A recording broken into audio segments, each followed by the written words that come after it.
이 이야기는 실제 사건을 바탕으로 재구성한 소설입니다. 할머니의 용기와 경찰의 노고를 전합니다. 김순덕 할머니는 그날 아침도 평소와 다름없이 일어났다.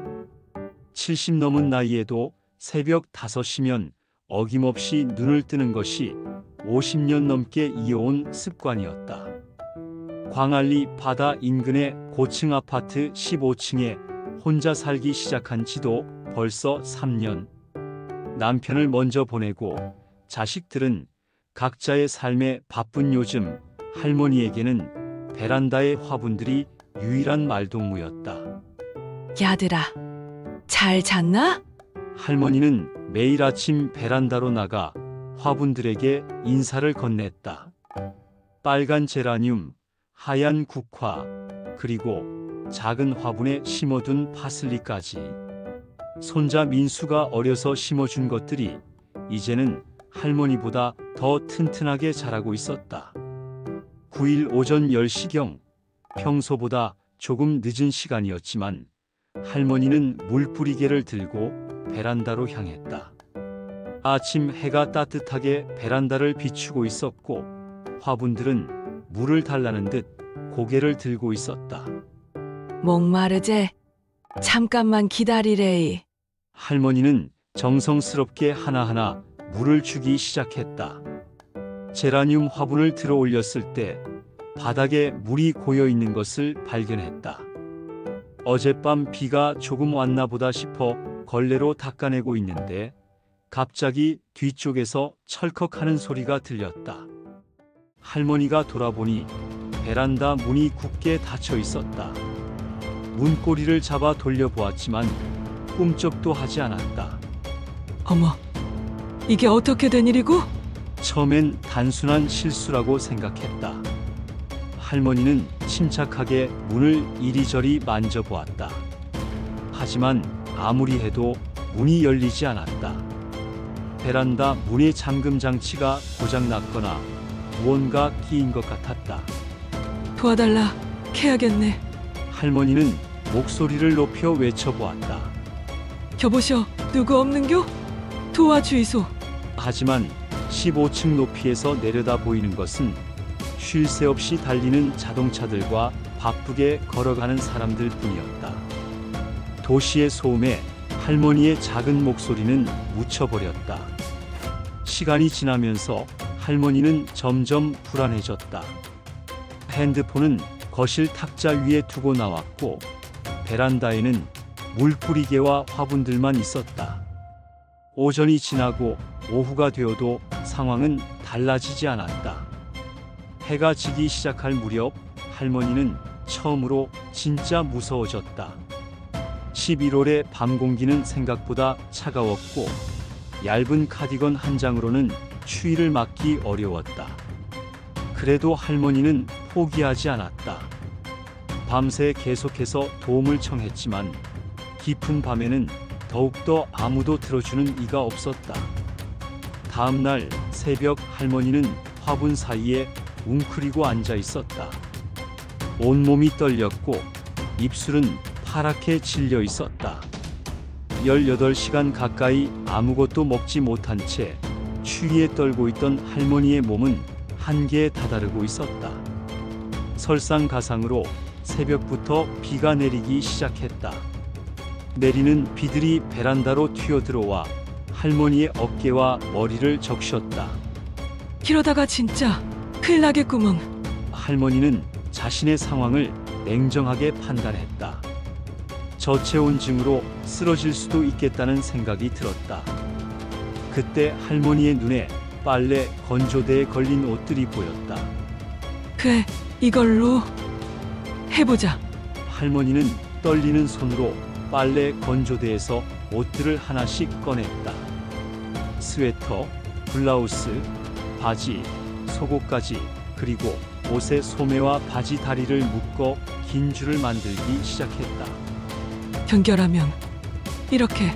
젊을 때 재봉틀로 옷을 만들던 경험이 이런 때 도움이 되었다.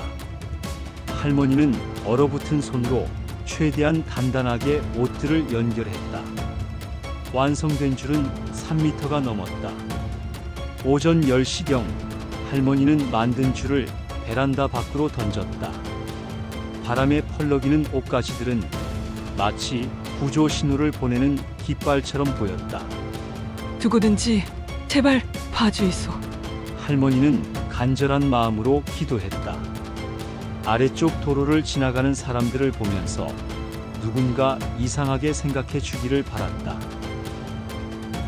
남구 광안파 출소의 유재일 경사와 김두태 경장은 그날도 평소와 같이 관할 지역을 순찰하고 있었다. 광안리 바다 인근은 그들에게 익숙한 구역이었다. 매일 같은 길을 다니다 보니 평소와 다른 것이 있으면 금세 눈에 띄었다. 저게 뭐고? 유재일 경사가 고개를 들어 아파트를 올려다보았다. 15층 베란다에서 뭔가 긴 것이 바람에 펄럭이고 있었다. 처음에는 빨래줄이 늘어진 건가 싶었는데 자세히 보니 옷가지들이 연결되어 있었다. 두태야, 저거 좀 이상하지 않냐? 김두태 경장도 고개를 들어보더니 고개를 끄덕였다. 형사님, 저거 누가 일부러 만든 것 같은데 예? 두 사람은 직감적으로 뭔가 문제가 있다는 것을 느꼈다. 20년 넘게 경찰 일을 해온 유재일 경사의 감각이었다. 올라가 보자. 두 경찰관은 서둘러 아파트 15층으로 올라갔다. 엘리베이터 안에서도 계속 밖을 내려다보니 옷가지 줄이 확실히 15층에서 내려오고 있었다. 15층에 도착한 그들은 먼저 옷줄이 나온 베란다를 찾았다. 그리고 한 집 위층인 16층으로 올라가 베란다를 통해 아래쪽을 내려다보았다. 할머니! 할머니! 유재일 경사가 큰 소리로 불렀다. 할머니는 그 소리를 듣고 고개를 들었다. 위쪽에서 경찰복을 입은 사람이 자신을 보고 있었다. 18시간 만에 만난 사람이었다. 경찰관님, 도와주이소. 문이 안 열려 예. 할머니의 목소리는 떨리고 있었지만 간절함이 묻어났다. 할머니, 괜찮습니다. 금방 구조해드릴게. 유재일 경사는 즉시 김두태 경장에게 지시했다. 태야, 관리사무소에 연락해서 마스터키 가져오나. 나는 할머니랑 계속 얘기할게. 할머니, 집 비밀번호 알고 계십니까? 할머니는 떨리는 목소리로 현관문 비밀번호를 알려주었다. 김두태 경장이 관리사무소 직원과 함께 문을 열려고 했지만 내부에서 잠겨있던 베란다 문 때문에 접근이 어려웠다. 결국 관리사무소 직원이 비상용 도구를 가져와 조심스럽게 베란다 문 잠금 장치를 해제했다. 철컥! 문이 열리는 소리와 함께 할머니는 마침내 자유가 되었다. 18시간 만이었다. 할머니, 괜찮으십니까? 유재일 경사가 할머니를 부축하며 물었다. 할머니는 심한 탈수와 저체온증 증세를 보였다. 김두태 경장은 즉시 119에 신고했다. 고맙습니다. 진짜 고맙습니다. 할머니는 눈물을 글썽이며 말했다. 두 경찰관의 손을 꼭 잡고 놓지 않으려 했다. 응급실에서 치료를 받은 할머니는 다행히 큰 이상이 없었다. 경미한 탈수와 저체온증이었지만 하루 이틀 지났다면 위험했을 수도 있는 상황이었다. 할머니의 소식을 들은 아들과 며느리가 급히 달려왔다. 엄니, 진짜 놀랐어요. 앞으로는 혼자 계시지 마시고. 아니다이. 나는 괜찮다이. 내가 이번 일로 많은 걸 깨달았다. 할머니는 손에 들고 있던 작은 종을 보여주었다. 이제 베란다 나갈 때 이걸 가져갈 끼라. 그리고 핸드폰도. 며칠 후 할머니는 광안파 출소를 찾았다. 직접 만든 김치와 밑반찬을 들고서였다. 경찰관님들 덕분에 내가 새 생명을 얻었다 아닌겨. 유재일 경사와 김두태 경장은 할머니의 손을 잡으며 말했다. 할머니의 지혜 덕분이지요. 못으로 줄을 만드신 것 정말 똑똑하셨지요. 그날 이후 할머니의 베란다에는 새로운 것이 하나 생겼다. 비상벨이었다. 그리고 화분들 사이에는 작은 메모가 붙어 있었다. 오늘도 감사한 하루. 할머니는 매일 아침 베란다에 나가 화분들에게 물을 주면서 그날의 기적을 떠올렸다. 추운 베란다에서 보낸 18시간은 무서웠지만 동시에 세상에는 여전히 선한 사람들이 있다는 것을 확인한 시간이기도 했다. 유재일 경사와 김두태 경장은 그 후로도 할머니 댁 앞을 지날 때마다 베란다를 올려다보곤 했다.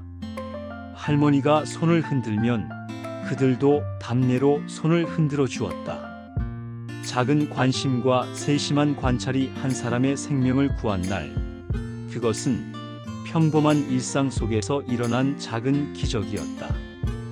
때로는 절망적인 순간에서 피어나는 지혜와 희망, 그리고 타인을 향한 따뜻한 관심이 기적을 만든다. 감동이셨다면 좋아요와 구독 눌러주세요.